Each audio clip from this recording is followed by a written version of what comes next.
Now, in terms of looking at energy medicine and some of the therapies you're utilizing, what are some of the ones you've seen great things? Because there's so much out there, right? And that's the cool thing too, but it also becomes a little bit overwhelming for a lot of people or people just getting in, whether or not this works and that works and this EMF protection and, and thinking you could just sit in a Faraday cage all day and protect yourself from EMF without understanding that we need certain waves from, the earth as well as cosmic waves. So there's still I think it's so fresh and new, and there's so much flooding kind of the market to be like, oh, I can help you with this energy and block this energy. What are the ones you're looking at, excited about? Yeah, absolutely. And I'll share a couple of my favorite tools, and just also being very cognizant that, we have, everybody has access to this, a lot of these things at no cost as well. Just, again, you and I both see people who are pretty sick and need, these extraordinary tools to support them. And I think also we're in the modern terrain, right? And, it's really expensive and really, you have to be very educated to be very healthy right now in our society. And I hope that changes, right? But it's just where we are. So I'll kind of give you, both ends of the spectrum there. So in my office, we have a couple, a number of different tools. But one, we'll start with light. So the light equipment that I have in my office is the Weber Medical Technology. I don't know if you have that in your office, but I love Dr. Weber. I'm actually speaking with him next week about the helmet, because we had the IV laser and the laser watch, and that's been great. And now we're applying the helmet for depression. So completely on board with that. Yeah. Dr. Weber, they just had a great conference in San Diego. And that's right. He's a brilliant doctor and a brilliant innovator, and he developed this equipment that is different wavelengths of laser light, and they can be applied different ways. So you can use it intravenously, interstitially, intra-articularly, if you're out of our country, into tumors. And this idea of not just photobiomodulation, so different wavelengths of light having biochemical effects in the body. There's this idea of photodynamic therapy. And so photodynamic therapy, I think, is brilliant. And it's this idea that when you apply a photosensitizer, which you can take internally, topically, intravenously, and there are different substances. So for example, let's say methylene blue. So that is a pigment. It's a blue pigment. It has all of these amazing properties in the body.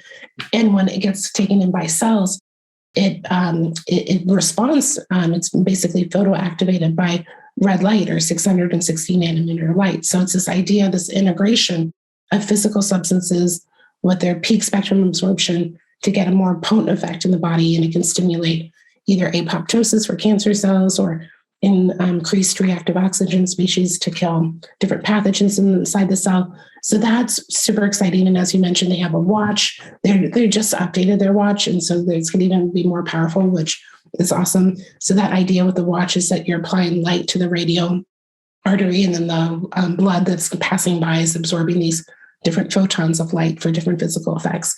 We have the helmet, and that's red and infrared, and then infrared can penetrate into the bone through the skull and get into the brain for, just to access the brain. The brain's really hard to access with other tools. So that's really exciting. So we use light, and that's my main light tool. We do use sound, and there's two aspects to sound therapy.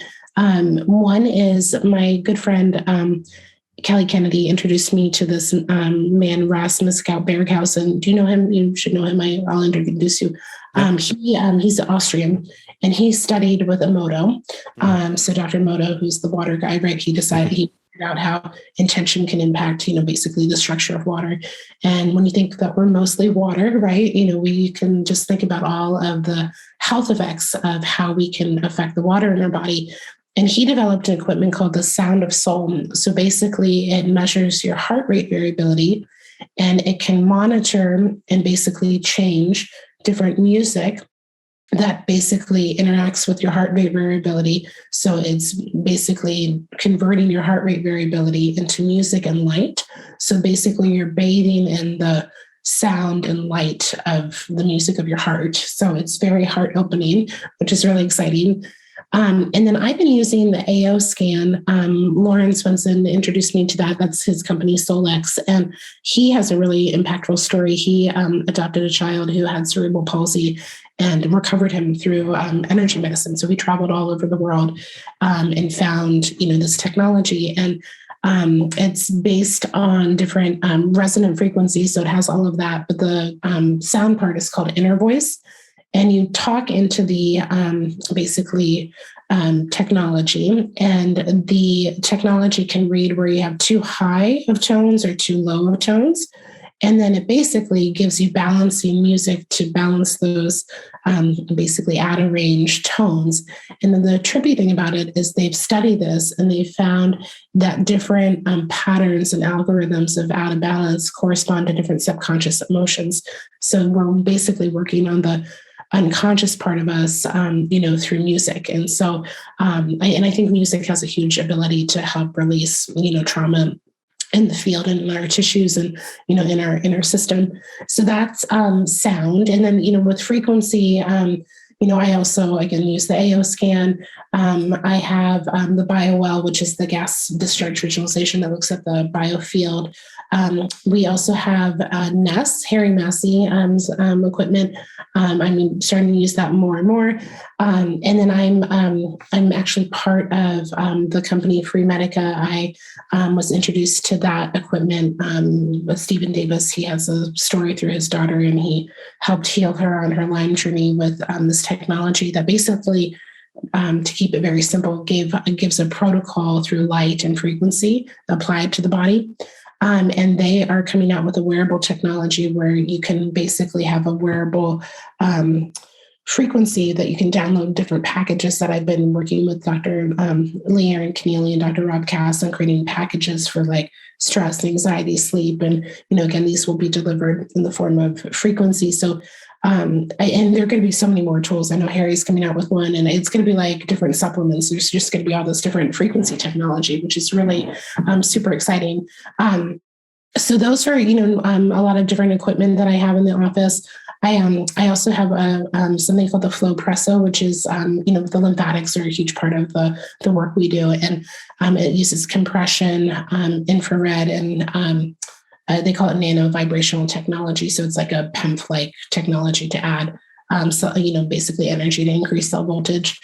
So those are different things. And then I do, muscle testing. I work with a different team of doctors. I work with a chiropractor too, who also studied with Goodheart, and she's really good structurally, but also can read the emotions in the body and the energetics in that way. And then we have a wonderful referral network that, you just, for the, you just sense, timing what people need outside of what you offer, and whether it's, different, more intense therapies or different, referrals who can work, with like body code or emotion code or EMDR or, all of these different things. So it's, very integrated approach, and, it's not cookie cutter. I mean, that would make our job way easier, right? If everybody got the same thing and it all worked. So it's a very dynamic process with each patient on figuring out what they need and how to support them to really help them get better.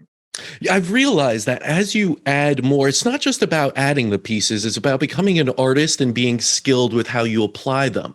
And I think that's where people sometimes, I know we used to give, talks to practitioners, and my father would lead a lot of the seminars, and they would always want to just know, what technology should I buy?